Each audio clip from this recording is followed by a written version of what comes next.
The auction hall was buzzing long before the first item even reached the stage. It was the kind of place where wealth was not just present, it was performed. Velvet ropes cordoned off the entryway, guiding guests into a grand space bathed in the soft glow of crystal chandeliers. Polished floors reflected the light in warm gold, and the air held that faint mix of expensive perfume, polished wood, and anticipation.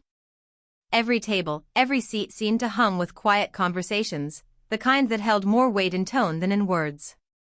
This was not just a gathering of buyers, it was a theater of power, status, and silent rivalries. People weren't only here to win treasures, they were here to be seen winning them.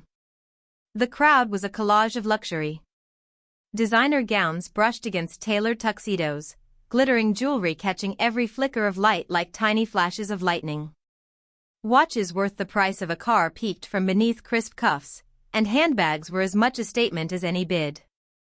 Every movement was deliberate. Even the laughter was measured, as if no one wanted to appear too eager or too impressed.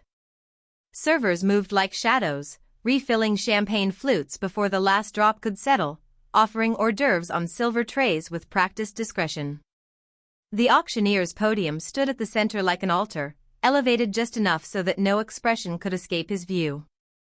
Beside it, the upcoming lots sat under spotlights, art, antiques, rare collectibles, all of them whispering silent promises to those who could afford them.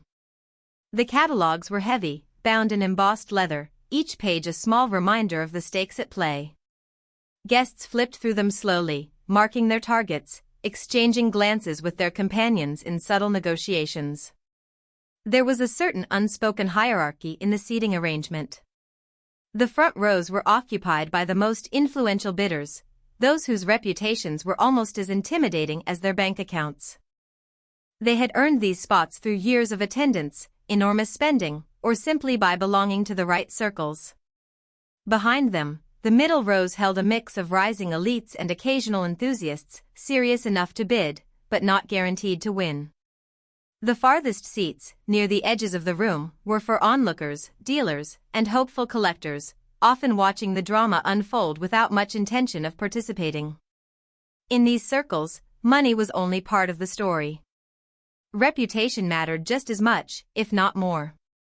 Every raised paddle was a performance, a demonstration of one's ability to not only pay, but to pay without flinching. To hesitate was to lose more than an item, it was to lose face. Winning, in this room, was as much about dominance as it was about ownership. The sound in the room was a low, steady hum, punctuated by the occasional clink of glass or the soft rustle of silk. The auctioneer's voice had yet to fill the space, but even in this prelude, there was a sense of mounting energy. Conversations circled around past auctions, high-profile wins, and the occasional scandal, those moments when a bidder shocked the room with either an outrageous offer or an unexpected withdrawal. Such stories lingered in the air like ghostly echoes, feeding the anticipation of what tonight might bring. The staff moved with quiet precision, adjusting microphones, checking lot numbers, ensuring the lighting fell perfectly across each item. The auctioneer himself stood to the side, reviewing his notes, but he was also scanning the crowd, cataloging faces, reading body language. He could spot confidence, hesitation, or strategy before a single bid was made. His job was to keep the energy high, to push the stakes just enough so that pride would take over where caution might have stopped someone. Some attendees sat with their partners, exchanging murmured comments as they tracked the items on their list. Others sat alone, their posture relaxed but their eyes sharp, scanning the competition. A few were already making themselves known, small gestures like waving to acquaintances across the room, laughing a little louder than necessary, or leaning back in a way that suggested comfort with the environment. These were the people who thrived here, who understood that part of the thrill was in being recognized as a player. Even without a single bid placed yet, the air carried a current of competition. Each glance across the aisle felt like a silent challenge. The wealthy came here not only for objects of beauty or rarity, but for the opportunity to prove themselves among their peers. For many, tonight was not about need, it was about winning in front of the right audience. And as the crowd settled into their seats, paddles resting on their laps, eyes fixed toward the stage. It was clear that the real spectacle was not just the items for sale, but the people willing to fight for them. She sat near the center of the front row, where the most prominent bidders always claimed their territory. Her presence radiated confidence in a way that was almost theatrical. The millionaire's wife was a familiar face at events like this. Her reputation preceded her, as did the faint scent of her signature perfume, a rare fragrance imported from Paris.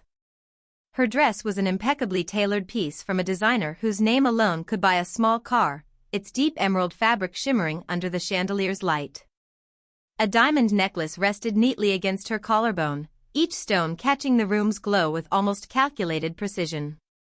She knew the effect it had. Everything about her appearance had been curated not merely to impress, but to declare without words that she belonged to the highest tier of society in the room. Her hair was styled in soft, deliberate waves, the kind that looked effortless but had taken hours of careful attention. A polished manicure, deep red and glossy, rested on the handle of her bidding paddle. The way her fingers draped over it told its own story, casual, yet ready. She did not fidget. She did not glance nervously at her companions. She sat as though certain that the night's events would unfold in her favor, as though her position in life made winning inevitable. The paddle was not simply a tool, it was her scepter. Around her, other guests greeted her with polite nods or brief conversations. A few leaned in to compliment her on her dress or jewelry, and she received each word with a gracious smile that managed to feel both warm and slightly detached. She had perfected that delicate balance of seeming approachable without being entirely accessible, the kind of social skill honed over years of knowing that exclusivity was part of her allure. People wanted to be near her, but only on her terms. She spoke in a low, confident tone when she did converse, never rushing her words, always pausing at just the right moments. It was a subtle performance, a quiet assurance that she was accustomed to being listened to. There was no hint of nervousness about the bidding to come. In her mind, she was already several moves ahead, convinced that the size of her bank account, and her readiness to use it, made her an unshakable force. The staff knew her by name, and when they passed by her seat, they seemed to offer just a fraction more attentiveness, as if recognizing her as one of the evening's most important figures. A waiter offered her champagne, and she accepted it without even looking up, her attention fixed on the auctioneer's preparations. The gesture was automatic, like muscle memory from countless evenings spent in similar rooms, surrounded by similar faces. She had a habit of tilting her head slightly when she surveyed the crowd, as though quietly assessing who might dare to compete with her. It wasn't arrogance alone, it was strategy.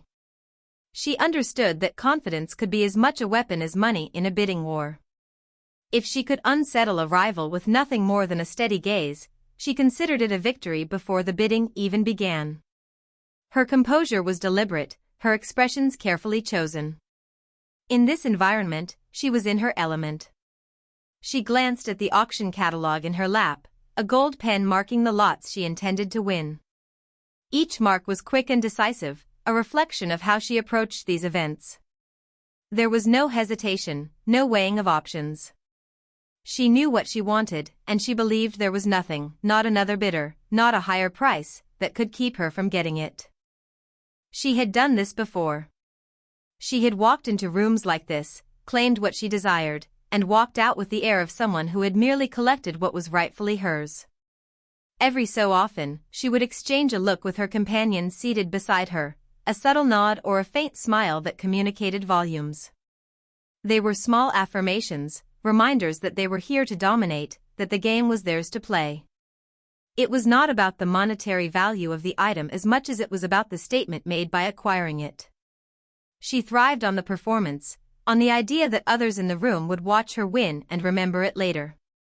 The way she held herself projected the same message over and over again: she was untouchable, she was certain, and she was prepared to prove it. The bidding paddle, still resting lightly in her grip, was more than a symbol of participation, it was a promise she fully intended to keep. She sat a few rows away from the center stage, her posture straight yet unassuming. Unlike many in the room, she wasn't draped in layers of diamonds or wrapped in fabrics designed to announce their price before the wearer spoke a word. Her dress was elegant but understated, a deep navy that complemented her skin, cut with a simplicity that spoke of intentionality rather than extravagance. A thin gold bracelet rested against her wrist, catching the chandelier's light in a quiet way that didn't demand attention but rewarded it if noticed. Her hair was neatly styled, her makeup subtle and precise, the kind of presentation that whispered rather than shouted. She carried herself as someone who understood the value of presence without excess. Her eyes were calm and steady, scanning the auction catalog in her lap with deliberate care. Every turn of the page was measured, as if she wanted to feel the texture of the paper, to truly see each photograph before moving on. She made small notes in the margins, not bold strokes, but fine, tidy handwriting that suggested she had thought about this night long before arriving. To an observer, it was clear she wasn't here to browse or to be dazzled by the glamour around her. She had come with purpose. While others exchanged pleasantries or performed small acts of social theater, she kept to herself, her attention anchored to the pages in front of her. That stillness drew a different kind of attention, the kind that made people glance twice without knowing why. There was a confidence in her silence, a refusal to play into the performative nature of the evening. She wasn't ignoring the room, but she wasn't bending to its rhythm either. She was here on her own terms. From time to time, her gaze would lift from the catalog, sweeping across the crowd with quiet observation. She didn't linger on any one person long enough to be confrontational, but there was an alertness in her eyes, as though she was taking in the subtleties, the shifting expressions, the whispered conversations, the way certain bidders glanced at the auctioneer as if seeking reassurance. She seemed to understand that these auctions were not only about what was for sale but about the people who were trying to claim it. Her hands rested lightly on her lap when not turning the pages. She didn't fidget, didn't tap her fingers or drum the paddle against her knee. Her composure had a still water quality, calm on the surface but with a depth that hinted at something stronger beneath. It was the kind of stillness that made her presence more noticeable than the most extravagant gestures in the room. When the servers passed by offering champagne, she declined with a polite smile. She wasn't here for the indulgences. She had no interest in being distracted by sips and chatter. Her focus was on the auctioneer's podium, the items under the spotlights, and the moment the bidding would begin. She knew what she wanted, and she carried the kind of discipline that kept her from being swayed by impulse. The people around her seemed unsure how to place her. In a room where wealth was often displayed as armor, her restraint stood out. Some might have mistaken it for modesty, others for inexperience, but neither assumption was true.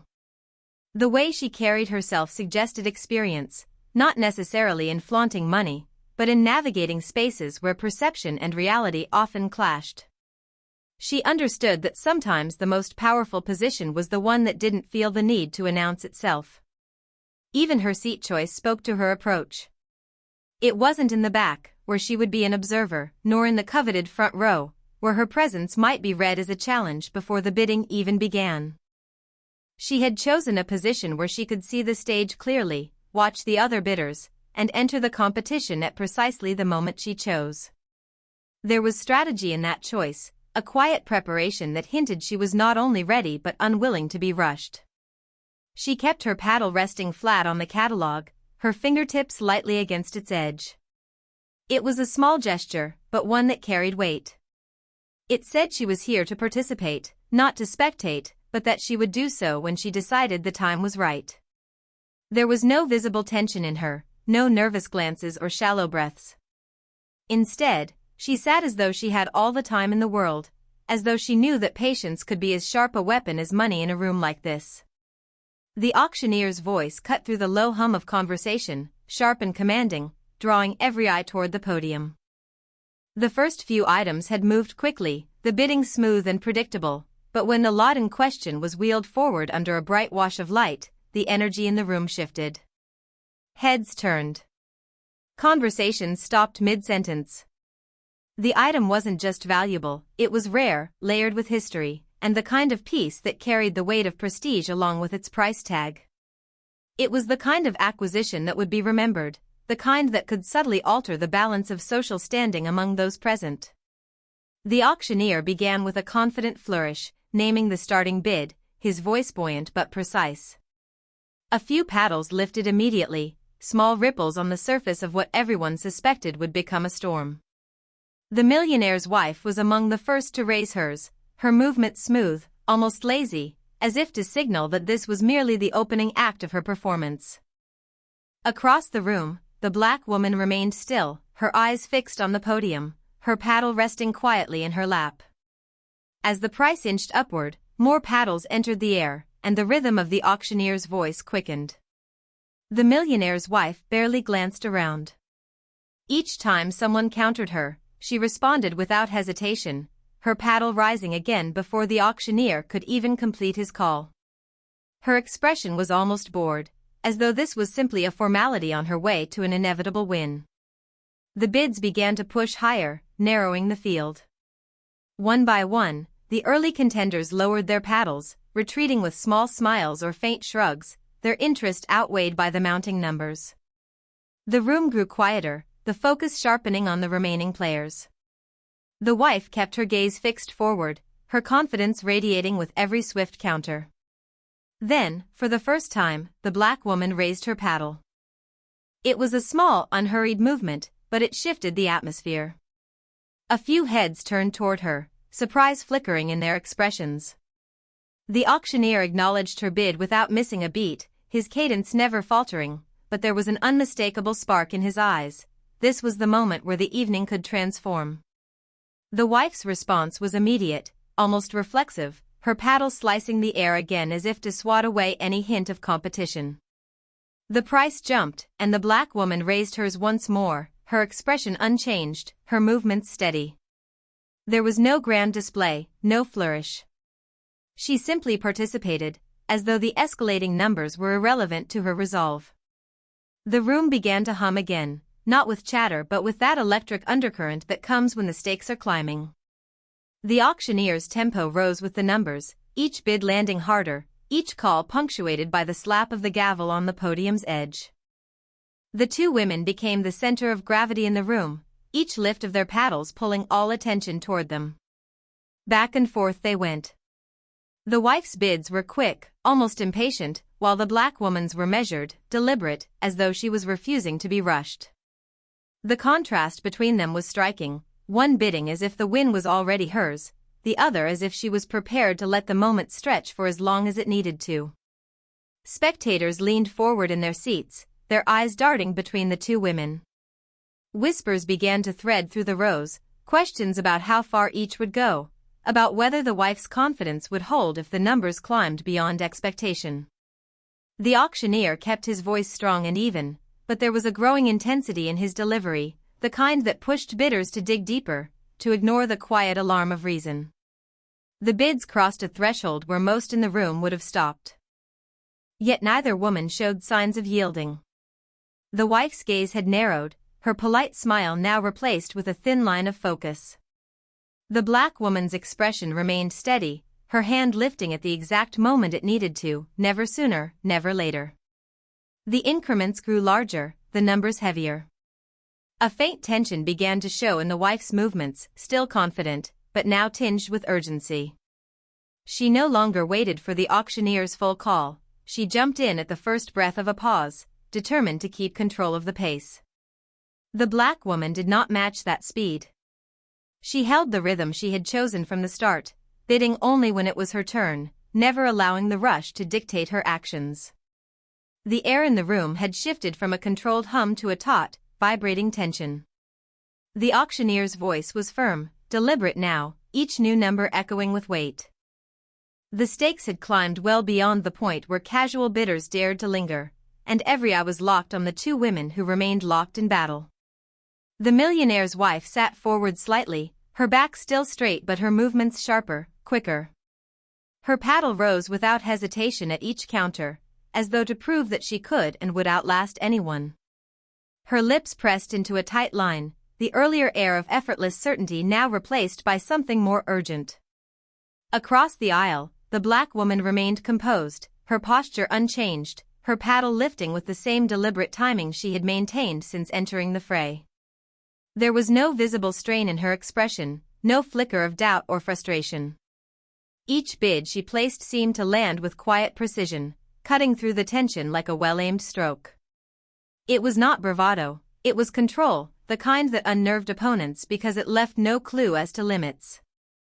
The auctioneer leaned into the moment, his voice rising with the numbers, his hand sweeping toward each bidder in turn.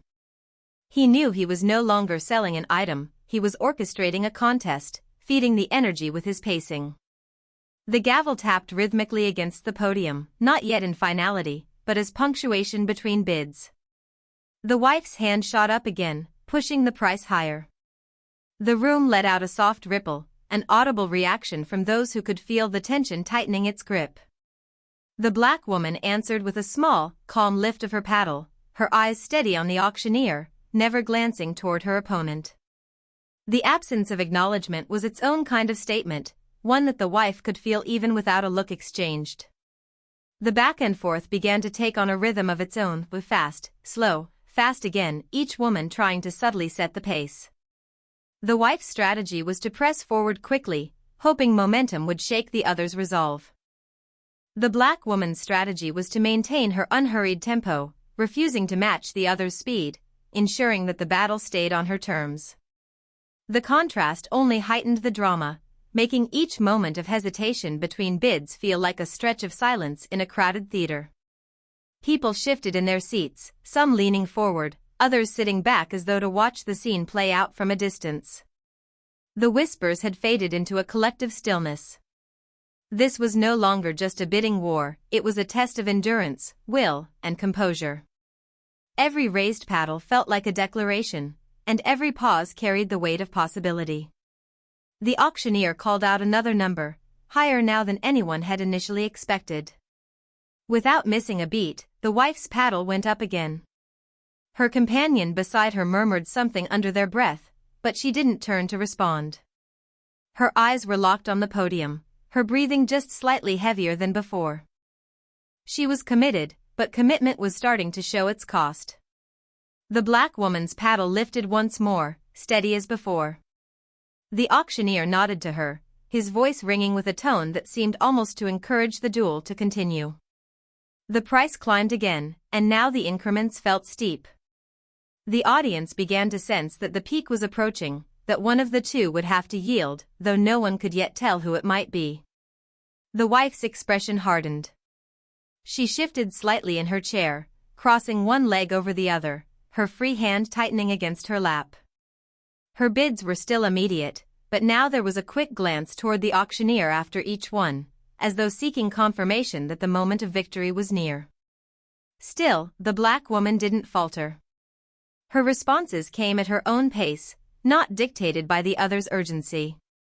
The paddle rose, the auctioneer called her number, and the cycle continued.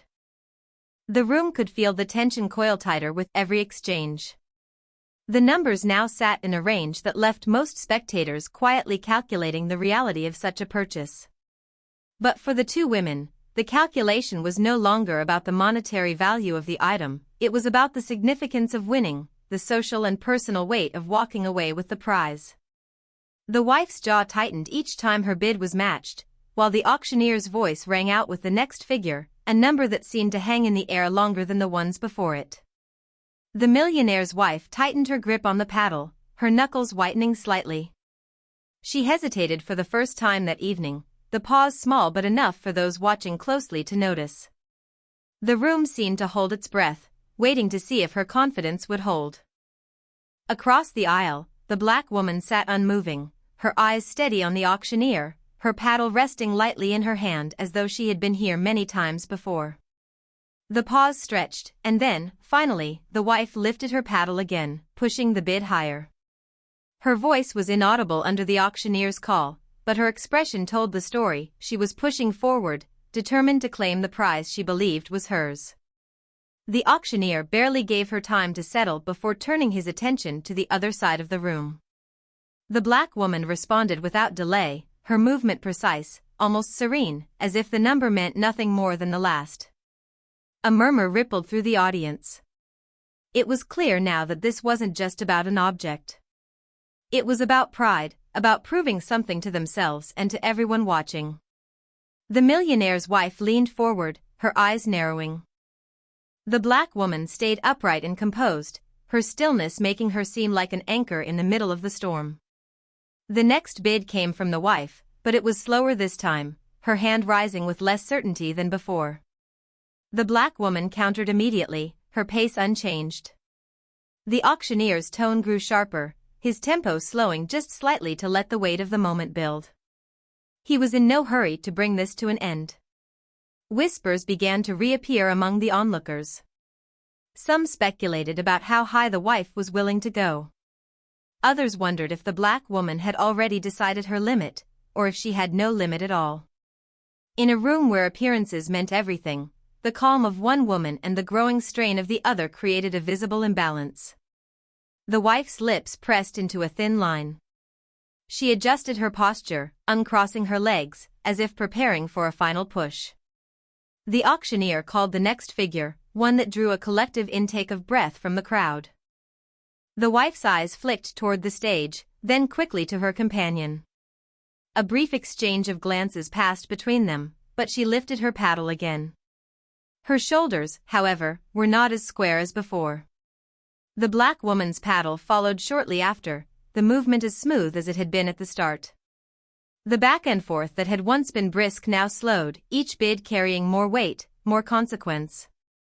The numbers were no longer climbing in small, comfortable steps, they were leaping.